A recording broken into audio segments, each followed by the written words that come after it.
विज्ञान भैरव तंत्र के सूत्रों की ये अनूठी यात्रा अनेक अनेक आयामों से गुजर रही है। पिछली बार हमने प्रकाश से संबंधित सूत्रों की चर्चा की, लेकिन जैसा कि विज्ञान भैरव तंत्र का अपना एक ढंग है, वो जीवन के सारे पहलू अपने में समेट लेता है। तो अब प्रकाश अगर है जीवन में, तो उसको संतुलन देने वाला अंधेरा भी है।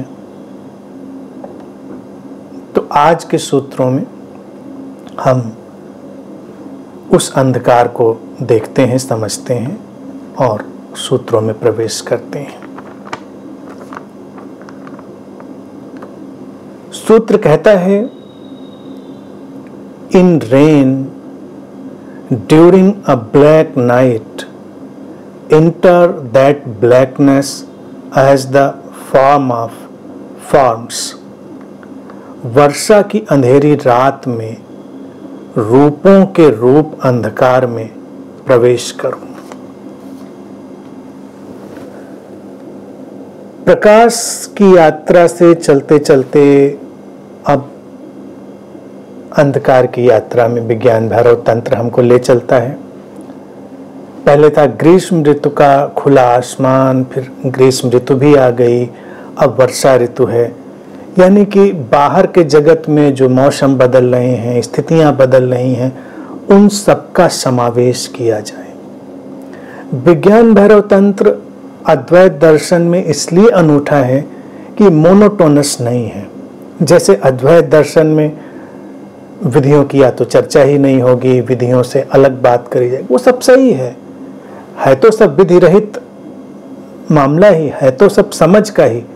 लेकिन समझ को जागृत करने के लिए, समझ को उद्घाटित करने के लिए, उसको एक्टिवेट, सक्रिय करने के लिए तो हमको अनेक अनेक स्थितियों, अनेक अनेक उपायों की आवश्यकता होती है। तो ये सारे उपाय हैं, स्थितियां हैं। तो विज्ञान भैरव तंत्र का दर्शन कहता है हम हर स्थिति का उपयोग करेंगे। अब यहां पर आज के सूत्र में है अंधकार का उपयोग। और अंधकार का उपयोग अगर हम नहीं कर पाते हैं या हम अंधेरे से रिश्ता नहीं जोड़ पाते, उससे मैत्री विकसित नहीं कर पाते, तो हम जीवन के गहरे आयाम से वंचित रह जाते हैं। अंधेरा अपने आप में एक रहस्यमयी घटना है। जैसा कि सूत्र कहता है, रूपों का रूप, फॉर्म ऑफ फॉर्म्स। सारे रूप जिससे प्रकट होते हैं वही रूपों का रूप है अंधेरा। प्रकाश में तो हम रूपों का साक्षात्कार करते हैं। प्रकाश में हम उन रूपों को, आकारों को, अभिव्यक्तियों को देखते हैं। लेकिन अंधेरा उनको जन्म देता है। ताओ में जब हम यात्रा कर रहे थे ताओ के सूत्रों में, तो लाओ त्से कहते हैं कि अंधकार सब कुछ की जन्मदात्री है। वो उसको एक स्त्रैण रहस्य की तरह सामने रखते हैं अंधेरे को, और अंधेरा है भी स्त्रैण रहस्य की तरह कि सब कुछ उससे प्रकट होता है और सब कुछ उसमें लीन हो जाता है, विलीन हो जाता है। लेकिन लोगों का अंधेरे के प्रति एक पूर्वाग्रह रहा है, प्रेजुडिस रहा है। इस कारण जो अंधेरे का रहस्य हो सकता था, जो जीवन को रूपांतरित करने का एक बहुत बड़ा माध्यम हो सकता था, उससे लोग वंचित हो गए। कारण है प्रिमिटिव फियर, आदिम भय। विकास क्रम को हमेशा याद रखना चाहिए, क्योंकि मनुष्य ने अपनी चेतना के विकास के लिए जो कुछ भी उपाय ढूंढे हैं, वो अपने विकास क्रम में ही ढूंढे हैं। ये तंत्र सूत्र हों या लाओ त्से के सूत्र हों या अष्टावक्र के सूत्र हों या गीता के सूत्र हों, जो भी भारतीय दर्शन में बातें हैं, उनको हम कभी ऐसा नहीं कहते वो कहीं आसमान से उतरी हैं। वो आसमानी किताबें नहीं हैं, वो हवाई किताबें नहीं हैं। वो ऐसा हम उनको नहीं कहते कि कोई ऊपर परमात्मा, खुदा, गॉड ऐसा बैठा था और उसने डिक्टेट कर दिया। ऐसी मूर्खतापूर्ण बातों में भारतीय दर्शन कभी नहीं पड़ता। वो सीधी बात करता है। वो कहता है ये मनुष्य के अनुभव से, उसकी यात्रा से उपजा हुआ ज्ञान है, उस यात्रा से ही आया है, उसके अन्यत्र होने का कोई ढंग नहीं है। हमको ये बात ध्यान रखनी पड़ेगी। तो इस प्रक्रिया में क्या है कि हमको अपने इस काल क्रम में जो बहती हुई सारी परिस्थितियां रही हैं, उन पर भी निरंतर एक सजगतापूर्ण दृष्टि बनाकर चलनी होगी। तो इसी अगर काल क्रम में हम देखें, मनुष्य जब विकसित हो रहा है तो अंधेरा उसके लिए आतंकित करने वाला है, घातक है, असुरक्षा में ले जाने वाला है, जानलेवा है। पता नहीं क्या होगा, कोई नहीं जानता। जंगल हैं, पहाड़ हैं, अगर यात्रा भी करनी है तो पता नहीं आगे खाई है, खंदक है, कोई जानवर है, कोई सांप बिच्छू है, क्या है, कुछ पता नहीं। तो अंधेरे में अक्सर मनुष्य ने ठहरना सीखा, अंधेरे में रुकना सीखा। और अंधेरे की एक वृत्ति भी है, अचानक सब कुछ ठहरा देना। तो एक तो अंधेरे की मौलिक वृत्ति, और मौलिक वृत्ति से उपजा हुआ व्यक्ति के अनुभव से जो ज्ञान आया वो सब। अब अंधेरी रात हो तब देखिए क्या होता है, जैसे सब निस्तब्ध ठहरा हुआ, एक अननोन स्टिलनेस, एक अज्ञात स्थिरता व्याप्त हो जाती है, फैल जाती है। दिन में अगर हम अपने भीतर के उस स्टिलनेस को भी तलाशें तो हमको नहीं मिलती, लेकिन रात में देखें तो रात में अचानक हमको वो आंतरिक स्थिरता मिलती है। इसीलिए रात में लोग ज़्यादा सहृदय हो जाते हैं, ज़्यादा प्रेमपूर्ण हो जाते हैं। रात आते आते लोग थोड़े कोमल, मृदु होने लगते हैं, तरल होने लगते हैं। अगर सूरज ढलने के बाद तुम अपना चेहरा भी देखो तो कई बार लगेगा ज़्यादा सुंदर हो गया है, ज़्यादा रिलैक्स है, तनाव मुक्त है। दिन की जो तनाव की स्थितियां थी वो अब नहीं हैं। और अब चूंकि अंधेरे का आगमन हो रहा है तो उस आगमन में अब चेहरा शिथिल है, विश्रामपूर्ण है, और उसमें एक ठहराव है। तो उस विश्राम ठहराव के कारण एक सौंदर्य भी है। ये सब हमने अनुभव किया।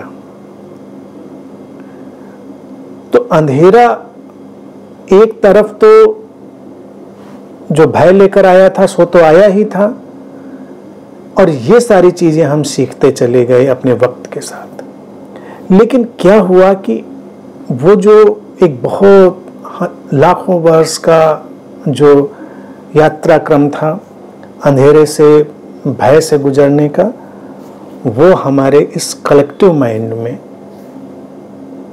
अभी भी ठहरा हुआ है। तो अंधेरे के प्रति लोग दो ही किस्म के व्यवहार करते हैं, या तो अंधेरा आए तो खूब रोशनी करी जाए और अंधेरे से बच जाया जाए, या अंधेरा हो तो चुपचाप दुबक कर कहीं सो जाया जाए। हम सो जाएं या हम रोशनी को कर लें, हम दोनों स्थितियों में अंधेरे से कोई रिश्ता नहीं रखते। और जितनी भी कहानियां, अंधविश्वास सब पैदा हुए वो इस अंधेरे में ही। तमाम ऐसी जगहों के बारे में सुना होगा सबने, जिनको कहेंगे ये हॉन्टेड जगह। अब वो हॉन्टेड रात में ही होती हैं, वो दिन में हॉन्टेड नहीं होती। दिन में टूरिस्ट जाएंगे, विचरण करेंगे, तो फिर कहा जाएगा कि रात आने दो।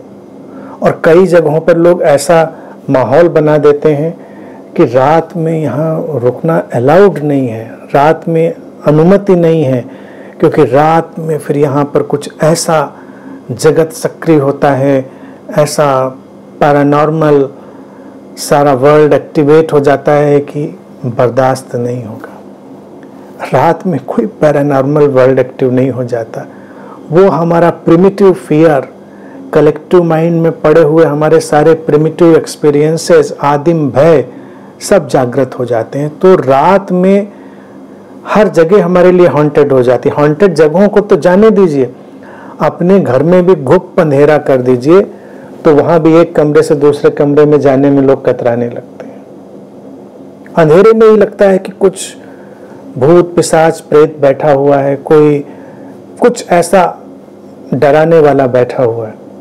तो सब ये भय अंधेरे से ही जुड़ा हुआ है। अंधेरे को हमने मृत्यु से भी जोड़ लिया, क्योंकि अंधेरा पहले मृत्यु लाता था। सोए हुए हो, कब कोई सांप आया जहरीला या कोई कीड़ा आया, उसने काटा, तुम मर गए। सुबह उठे तो पहले लोगों को पता भी नहीं होता था हुआ क्या। तो ये तो धीरे धीरे सीखा ना मनुष्य ने कि अच्छा इस सांप के काटने से मर जाता है, इस बिच्छू के काटने से मर जाता है, या इस कीड़े के काटने से मर जाता है व्यक्ति। और पहले की उसकी एक्सपीरियंस फील्ड में, उसके अनुभव क्षेत्र में यही था कि सुबह हुई, रोशनी हुई, देखा कोई मरा पड़ा है। तो ऐसा लगता था जैसे अंधेरा मौत लाता है। दिन में भी मौतें होती थी, लेकिन दिन में मौतों की वजहें पता होती थी। रात में मौत होती थी तो उसकी वजह नहीं पता होती थी। तो इसलिए अंधेरे को मौत से भी लंबे समय तक व्यक्ति ने जोड़ के रखा, तो अंधेरे से डरने लगा। इसीलिए कहते हैं कि जब आग का आविष्कार हुआ तो सबसे सुकून वाला क्षण था मनुष्यता के इतिहास में। जब वो आग जलाना सीखा उसने, तो ये उसके लिए सबसे सुकून का क्षण था कि चलो झंझट मिटी, अब कम से कम हम आग जलाकर रोशनी तो कर सकते हैं, रात में सुरक्षा तो कर सकते हैं अपनी। फिर वो आग से रिश्ता हुआ, आग को धीरे धीरे उसने सीखा, समझा, उसके साथ व्यवहार सीखा। तो मनुष्य के मन को आज हम जब देखते हैं और जो मनोविज्ञान भी देखता है, तो मन हमारा, हमको लगता है कि इंडिविजुअल माइंड है, उसमें सेपरेशन नहीं है। हम एक कलेक्टिव माइंड में, वर्ल्ड माइंड में, या एक एक्सपेंडेड माइंड फील्ड में रहते हैं, और एक शरीर मन से उस सामूहिक मन का, उस कलेक्टिव माइंड का रिफ्लेक्शन होता है। तो इस शरीर मन में और उसके परिवेश में घटी हुई वृत्तियां, तौर तरीके और उस कलेक्टिव माइंड की सारी वृत्तियां, वो सब मिलके एक खास व्यवहार की रचना करते हैं। अब ये सूत्र कहता है कि वर्षा की अंधेरी रात। वर्षा की अंधेरी रात क्यों? बारिश होती है, घनघोर बादल छाए होते हैं, तो बड़ा घुप अंधेरा होता है, हाथ को हाथ नहीं सूझता। पहाड़ों में कभी ऐसा अंधेरा दिख जाता है अगर मौसम बादलों वाला हो, दूर दराज गांव में दिख जाएगा। शहरों में हम लोग अनफॉर्चुनेट हैं, इतनी रोशनी है चारों तरफ कि अंधेरा नहीं मिलता, रात भर रोशनी हुई ही रहती है। घरों में भी लोग कोई न कोई रोशनी जलाकर ही रखते हैं। देखिए, सुरक्षा, व्यवहारिकता अच्छी बात है कि आप वॉशरूम जा रहे हैं, कहीं जा रहे हैं तो रोशनी होनी चाहिए, कहीं टकरा के गिरे, हाथ पैर तोड़े, वो अलग बात है। लेकिन आराम से बैठे हैं, लेटे हैं, तब तो पूरा अंधेरा किया जा सकता है। लेकिन तब भी हम पूरा अंधेरा नहीं करते। कई लोग तो नाइट लैंप पे कुछ जला के छोड़ते हैं। लेकिन अंधेरे से रिश्ता जोड़ना जरूरी। इस सूत्र को अगर हमें समझना है, प्रवेश करना है इसके अंदर, तो हमको अंधेरे के प्रति अपना दृष्टिकोण बदलना होगा, अंधेरे के प्रति अपना व्यवहार बदलना होगा। इसीलिए जो शब्द मैं उपयोग कर रहा हूं, अंधकार से मैत्री, फ्रेंडलीनेस विद द डार्कनेस, उसके साथ एटीज होना पड़ेगा, सहज होना पड़ेगा हमको, तब हम समझ पाएंगे उसका जादुई कार्य व्यापार। वर्षा की अंधेरी रात का चुनाव इसलिए है कि उस समय हम सबसे गहरे अंधेरे को महसूस कर सकते हैं। तो एक बार अगर हम सबसे गहरे अंधेरे के साथ तादात्म्य बनाकर प्रयोग कर लेते हैं और अपने अंदर ठहर जाते हैं, तो फिर हम कभी भी कहीं भी अंधेरे का उपयोग कर लेते हैं। वो अभी अगले सूत्र में, इसका सब्स्टिट्यूट अगले सूत्र में आएगा। तो अभी जो इस सूत्र में बात है वो वर्षा ऋतु के गहरे अंधेरे की बात है। ऐसे भी देखो, जब बादल छाते हैं तो अचानक दिन में भी अंधेरा हो जाता है, दिन में भी बिल्कुल ऐसा वातावरण बन जाता है कि कभी कभी तो रोशनी करने की जरूरत पड़ जाती है। तो सूत्र जो बात कहता है वर्षा ऋतु के अंधेरे की, तो हम लोग उसी वर्षा ऋतु से अभी यात्रा करते हैं। वर्षा का अपना ही एक रहस्यमयी वातावरण होता है। अगर हम वर्षा काल में हों तो देखिए, बादलों से बरसती हुई बूंदें, चारों तरफ जो हरितिमा फैल चुकी होती है, एक उल्लास, एक उत्साह, वो सब भी सहयोग देता है हमको। तो एक तो ये चारों तरफ वर्षा के कारण जो पैदा हो गए उल्लास का वातावरण है, वो है। इसीलिए सूत्र में बहुत ही प्रेमपूर्ण ढंग से उसको रखा गया। वर्षा ऋतु में ये तो बात है ही कि घुप अंधेरा मिलता है, लेकिन एक प्रीतिपूर्ण वातावरण भी। जैसे और कोई हम ऋतु ले लें तो वो शुष्क हो सकती है, ड्राई हो सकती है। पतझड़ की ऋतु मान लीजिए हम ले लें, तो यूं ही चारों तरफ एक अन्यमनस्कता होती है, एक अनमनापन होता है, एक उदासी सी होती है, एक सन्नाटा सा होता है। तो पतझड़ में अंधेरे से अगर हम जुड़ने जाएं एकदम से यकबयक, तो शायद हमको एकदम से धक्का लगेगा। कोई पतझड़ तो वैसा ही हमको मृत्यु की याद दिला रहा है। तो यहाँ पर बड़े करुणापूर्ण ढंग से जो विज्ञान भैरव तंत्र का सूत्र है, वो उन सब स्थितियों को हटाकर वो कहता है वर्षा ऋतु में आओ। चारों तरफ जब एक उल्लास का वातावरण है, वर्षा में भीगना, देखिए बच्चे तक मचलते हैं भीगने के लिए, और आप भी भीगें बच्चे जैसे हो जाएं तो कितना आनंद आता है। वो एक सहज नैसर्गिक उत्सव को पैदा करने की परिस्थिति है वर्षा। तो अब जीवन में जब इतनी हरितिमा, उल्लास है, उसी समय अवसर है कि हम जीवन के उस पक्ष से जुड़ें जो और गहरा है। मृत्यु का पक्ष है, विनाश का पक्ष है, सब कुछ समेट लेने का पक्ष है, रूपों का रूप है, फॉर्म ऑफ फॉर्म्स है। रूपों का रूप वही है जो सारे रूपों को जन्म देता है और सारे रूपों को अपने अंदर समाहित कर लेता है। विश्व में हर जगह लोग प्रकाश से ही अपने को जोड़ते रहे, सारे धर्म संप्रदाय जो कुछ रहे। भारत में लेकिन हमने, हाँ, कुछ एकाध ऐसे संप्रदाय अतीत में रहे जो अंधेरे को महत्व देते रहे, भारत से बाहर भी। लेकिन भारत में तो हम अद्भुत ढंग से सब चीज़ें कहते हैं, कहानियों में, कथाओं में, प्रतीकों में, और हम शब्द भी वही पैदा कर देते हैं। हमने मृत्यु के लिए शब्द काल, और काल हमने समय के लिए भी रखा। हमने काली की अवधारणा करी।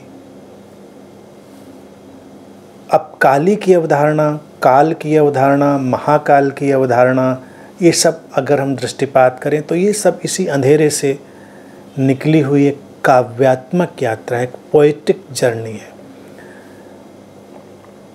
रूपों के रूप अंधेरे को अगर हम पर्सोनिफाई करने की कोशिश करें, पिक्टोरियल बनाने की कोशिश करें, तो उस प्रक्रिया में हमने रच दिया काली का स्वरूप। माँ है, अंधेरे जैसी काली है, अंधेरी रात जैसी। माँ है तो सब कुछ उससे जन्म भी लेता है, लेकिन वो सब कुछ को विनाश भी करने को तत्पर है।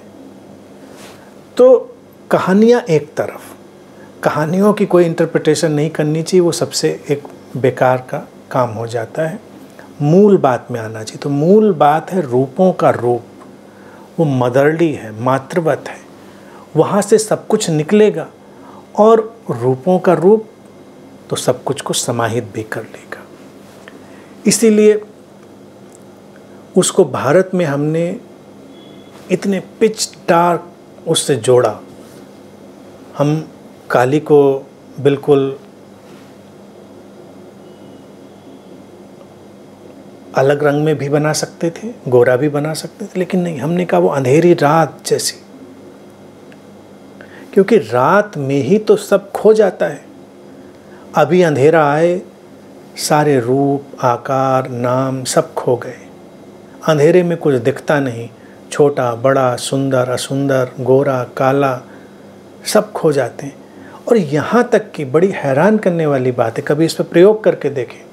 जब बिल्कुल गहरे अंधेरे में बैठते हो, घुप अंधेरा हो, तब क्या होता है, तुम्हारी आइडेंटिटी भी खो जाती है, पहचान जिसको हमने बनाया होता है। हमको पता नहीं चलता कि हम विद्वान हैं, हम संत हैं, असंत हैं, हमको कुछ पता नहीं चलता। अगर हम अंधेरे में थोड़ी देर ठहरें तो रोशनी हमारे ऊपर पड़े, हमारा व्यक्तित्व भी निकल कर सामने आ जाता है। व्यक्तित्व, कई बोलने वाले लोग, बहुत वाचाल लोग अंधेरे में हो जाएं तो चुप हो जाते हैं। इसीलिए कभी कभी जब रोशनी चली जाती है तो लोगों के पास बात नहीं रहती, कहते हैं अच्छा कुछ बोलो, तो अंधेरे में कोई इधर से बोले, कोई उधर से बोले। बोलना भी थोड़ा कठिन पड़ जाता है, मुश्किल लगता है अंधेरे में बोलना, क्योंकि अंधेरा विलीन करने की, तिरोहित करने की एक घटना है। इसलिए क्योंकि रूपों का रूप है। रोशनी आएगी और जाएगी, अंधेरा तो आएगा और जाएगा है नहीं। तो अंधेरे का ये जो सारा वातावरण है कि हमने तिनका तिनका जोड़कर अपने व्यक्तित्व की इमारत खड़ी करी है। अब अंधेरे में हम क्या करें अपने व्यक्तित्व का? तो जो व्यक्तित्व से बहुत आसक्त लोग हैं, जो अपने ज्ञान से आसक्त हैं, ध्यान से आसक्त हैं, जो अपनी किसी भी पहचान से आसक्त हैं, वो अंधेरे से घबराएंगे। ये सूत्र हर किसी के लिए नहीं है। ऐसा नहीं कि हर कोई इनका उपयोग कर लेगा। विज्ञान भैरव तंत्र के इसीलिए अनेक सूत्र हैं। तो वो ये नहीं कहता है कि ये सभी के लिए हो, कहता है कोई किसी के लिए काम का होगा, कोई किसी के लिए काम का होगा। बात समझ लीजिए, समझ लेना ज़रूरी है। पता नहीं कब क्लिक कर जाए, किसी को बात समझ में आ जाए। जीवन बड़ा विरोधाभासी है। कभी कभी किसी को लगता है नहीं मैं तो शायद इसको नहीं समझ पाऊँगा, लेकिन उसको समझ में आ जाती है। और कभी कभी किसी को लगता है कि ये तो मेरी समझ में आएगा ही नहीं, और उसकी समझ में आ जाता है। बहुत सारा विरोधाभासी कार्यक्रम चलता रहता है। तो इस सब को हमें निगाह में रख के इन सारी बातों को समझना है, क्योंकि अंधेरे की यात्रा में जाने के लिए हमको हमारे भय से सामना करना पड़ेगा, और हमें अपने भय को समाप्त करने की तरफ बढ़ना पड़ेगा। भयमुक्त होना पड़ेगा। भयमुक्त होना, उसकी अगर हम बिल्कुल आधारभूत बात करें, फंडामेंटल बात करें, अगर हम अपने व्यक्तित्व से मुक्त होना शुरू करें, हम भयमुक्त होने लगेंगे। व्यक्ति अपने जीवन के कितने भय अपने व्यक्तित्व से ही अटैच करके, उनसे जोड़कर चलता है और इसीलिए भयभीत होता है। देखिए, लोग जो आत्मघात कर लेते हैं वो क्यों कर लेते हैं? अपमान से भयभीत हैं, कोई किसी असफलता से भयभीत है, कोई जीवन की विभीषिका त्रासदी से भयभीत है। तो उसको क्या समझ में आता है? आत्मघात कर लो, अंधेरे में खो जाओ। लेकिन एक तरीका ये है कि व्यक्तित्व की परवाह ही क्यों करते हो? जो सामने आए उसका सामना करो, आगे चलो। जीवन परिस्थितियां बनाएगा तो देखना आगे क्या आता है। अपने व्यक्तित्व पर पकड़ को छोड़ देना भय मुक्त की यात्रा का पहला कदम है, प्रथम सोपान है, फर्स्ट स्टेप है। और फिर क्या है कि हमारी जो कंडीशनिंग है उसको भी धीरे धीरे छोड़ना पड़ेगा। हमने कंडीशनिंग के चलते हुए हमेशा अपनी कविताओं में, अपनी कहानियों में, अपने मुहावरों में हर जगह अंधेरे को एक विलेन की तरह बना दिया है।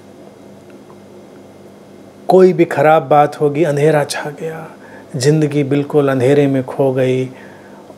और भी आप ढूंढते चले जाएं, आपको सारी वो नकारात्मक उपमाएं अंधेरे से संबंधित ही मिलेंगी। जीवन में कुछ अच्छा हो गया, रोशनी आ गई। कोई तुम्हारा प्रिय मिल गया, जैसे रोशनी आ गई। तुम्हारा प्रिय चला गया, जैसे ज़िंदगी में अंधेरा छा गया। कोई कभी ये नहीं कहता कि तुम मिले मुझे अंधेरे की तरह। नहीं कहता, तुम मिले मुझे रोशनी की तरह। क्योंकि मिलना भी हमको हमारी पहचान को ही रीइंफोर्स करने का, उसको ही मजबूत बनाने का एक आयोजन है। हमारे तथाकथित प्रेम भी वस्तुतः प्रेम ना होकर हमारी छद्म पहचानों की, स्यूडो आइडेंटिटीज की एक यात्रा है। प्रेम हमारी सारी छद्म पहचानों को मिटाने की प्रक्रिया है। तो वस्तुतः देखा जाए तो प्रेम भी अंधेरे जैसा है, मिटाता है, बनाता है, दोनों काम करता है। और जो मिटाता नहीं वो कभी बना भी नहीं सकता। तो वास्तविक प्रेम से भी लोग बहुत भयभीत रहते हैं। ये बात यकीन मान लीजिए, प्रेम प्रेम कितना भी कोई चिल्ला ले, शिखरों पे, मीनारों पे, छज्जों पे खड़े होकर चिल्ला ले कोई, मुझे प्रेम चाहिए। लेकिन अगर मनुष्य के हृदय को टटोल कर देखा जाएगा, सचमुच में प्रेम किसी को नहीं चाहिए। उनको चाहिए उनके अहंकार की पुष्टि। अगर सचमुच में प्रेम चाहिए होगा तो बात बदल जाएगी, क्योंकि प्रेम में व्यक्तित्व को समाप्त होना होगा। वो आइडेंटिटीज, वो हमने अपने जो सारी झूठी पहचानें बनाई हैं, उन सबको जाना होगा, कुछ नया बनेगा। तो प्रेम सर्जक है, क्रिएटर है। इसी तरह से अंधेरा भी क्रिएटर है, सर्जक है। प्रेम, अंधेरा, मृत्यु ये एक ही हैं, एक ही जैसे गुणधर्म हैं दोनों के। इसीलिए उनका आकर्षण भी है, उनके बिना रहा भी नहीं जा सकता, और उनसे घबराया घबराया भी व्यक्ति घूमता है। अंधेरा ना हो तो हम कब के विक्षिप्त हो जाएं, विश्राम चला जाए जीवन से। तो हम कुछ न कुछ मात्रा में इस सब को अपने जीवन में तो ले ही आते हैं, इसलिए कुछ न कुछ मात्रा में प्रेम भी ले आते हैं, परिपूर्ण मात्रा में नहीं लाते। लेकिन तो पहला काम भय पर काम, पहचान पर काम, उसको मिटाने का काम। और फिर विधि की तरह अगर इस सूत्र को देखें तब क्या करेंगे? रूपों के रूप अंधकार में प्रवेश करो। प्रवेश का तात्पर्य ही होता है अंतर संबंधित हो जाना, इंटरकनेक्टेड हो जाना। अब प्रवेश कोई वो घर तो है नहीं कि गेट खोला अंदर चले गए। प्रवेश का मतलब होता है टोटल एक्सेप्टेंस। तो प्रेम की घटना लाएं तो प्रेम की घटना में भी जो चीज़ है टोटल एक्सेप्टेंस। व्यक्ति जो तुम्हारे सामने आया, चेतना के एक अभिव्यक्ति हुए रूप की तरह, रूपों के रूप से निकला हुआ एक रूप, हमने उसको पूर्ण स्वीकार किया तो प्रेम घट गया। लेकिन प्रेम में भी हम कोशिश क्या करते हैं, जो रूप है वो हमको स्वीकार करे। जद्दोजहद अपने को स्वीकार कराने की है, दूसरे को स्वीकार करने की नहीं है। लगता है कि वो अच्छा चल रहा है, लेकिन ये सारा खेल बड़ा स्यूडो सा गेम होता है। कभी भी झांक कर देख लें, अपने को झांक कर देख लें। आप बड़े भारी प्रेमी हैं, अभी भी झांक कर देखें, क्या जद्दोजहद अपने को स्वीकार कराने की है या दूसरे को स्वीकार करने की है? दूसरे को स्वीकार किया तो उसमें प्रवेश हुआ। इसी तरह से अंधेरे को स्वीकार करें, सहज हों उसके प्रति, पूर्वाग्रह हटा लें, अपने प्रेम पूर्ण हो जाएं उसके प्रति। तब अंधेरे का जो मखमलीपन है, उसकी जो कोमलता है, सौम्यता है, उसकी जो रहस्यमयता है, उसकी जो मिस्ट्री है, वो हमें चारों तरफ से घेरेगी। अब ये वर्षा की रात किसी को मिले ना मिले, ढूंढिए, प्रतीक्षा करिए, या कहीं दूर रिमोट जगहों पर जाकर उस अंधेरे को ढूंढिए। क्योंकि अभी शहर में इसकी बात नहीं करेंगे, उसके लिए अगले सूत्र में आना है। तो इसके लिए थोड़ी यात्रा करिए, ढूंढिए कहीं अंधेरा, गहन अंधेरा, और फिर उसके साथ रहिए, भागिए नहीं। आँख खोलकर अंधेरे में बैठिए, अंधेरे के साथ जागरण करिए, अंधेरे को देखिए। तो अचानक एक रूपांतरण होगा, एक नया जीवन, एक नई क्रांति हमारे भीतर आएगी। हमारे सारे आदिम भय गिरेंगे, हमारी झूठी पहचानें गिरेंगी, और जो हमारा वास्तविक स्व है, जो हमारा रियल सेल्फ है, वो उद्घाटित होगा। मृत्यु का भय जाएगा, मृत्यु का भय गया, अज्ञात का भय गया, अपनी झूठी पहचान का भय गया। तो फिर व्यक्ति वही है जो उसको होना चाहिए, जो वो हमेशा है, शाश्वत। तो ये उस शाश्वतता में, उस इटर्निटी में प्रवेश है। अंधेरा एक शाश्वत घटना, इटर्नल है। अंधेरे से मिलकर ही हम इटर्नल हो सकते हैं, क्योंकि अंधेरा मिटता नहीं। अंधेरा है और हम भी हैं। तो ये होने से होने की यात्रा है, फ्रॉम बीइंग टू बीइंग। और अंधेरा नॉन बीइंग भी है, तो ये from non being to non being भी है, ना होने से ना होने की तरफ। अंधेरा इसीलिए बड़ा विरोधाभासी है। और अंधेरे से हमारी सेंसेस का अनुभव भी वही है। माँ के गर्भ में भी अभी देखने की वो क्षमता नहीं होती है, या हम देखने के लिए वहाँ पर कोई काम नहीं कर रहे होते, लेकिन हमारी एक एक सेल उस गर्भ के अंधेरे से ट्यून्ड है। इसीलिए अंधेरा माँ के गर्भ का जैसा भी है। इसीलिए अंधेरे में हम सो जाते हैं, विश्रामपूर्ण हो जाते हैं अंधेरे में। लेकिन माँ का गर्भ जो है, उसका अनुभव यूँ तो मनोविज्ञान भी कहता है बड़ा सुंदर है, लेकिन वो भयावह भी है, भयावह भी है, संतोषप्रद भी है। क्योंकि कुछ पता नहीं कि क्या होगा उस अंधेरे में। अभी तो जन्म होगा तो आगे यात्रा चलेगी, लेकिन उस अंधकार से हमारी ट्यूनिंग है।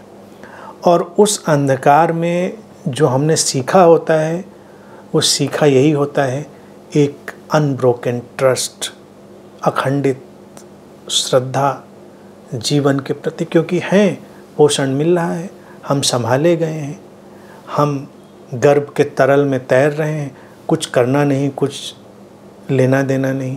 तो ये जो एक्सटेसी है, यही हमको खींचती भी है। लेकिन जब इस हमारे अंदर मन की घटना घटती है और हम उसको इंटरप्रेट करते हैं, तो वो शायद हमारे लिए बड़ी भयावह हो जाती है। पहले कदम पर भयावह नहीं है। तो मनुष्य जो है वो अपने मौलिक अनुभव और मौलिक अनुभव पर इंटरप्रिटेशन, इन दोनों के जोड़ से आगे बढ़ता है, और उससे बहुत कुछ उसके अंदर घटता बढ़ता है। तो मौलिक अनुभव से अपने इंटरप्रिटेशंस हटा लेने, अपनी व्याख्याएं हटा लेनी। व्याख्याओं की वजह से इतना उपद्रव घटा है जितना हम समझ नहीं सकते। मनुष्य मौलिक प्रश्नों से परेशान नहीं है, वो उत्तरों से परेशान है, सल्यूशंस से। हम इतने सल्यूशन, इतनी चीज़ें लेकर आ जाते हैं कि हमारी जो ज़िंदगी की सहजता है वो तबाह हो जाती है। अंधकार सहजता में डाल देने की स्थिति है। रूपों का रूप है, क्रिएटिव है, फंडामेंटल है, इटर्नल है। उससे मैत्री साधें, उसके साथ जुड़ें। जब मौका मिले अंधेरे के साथ होने का तो उससे भागे नहीं, उसके साथ एक रूप होने की कोशिश करें।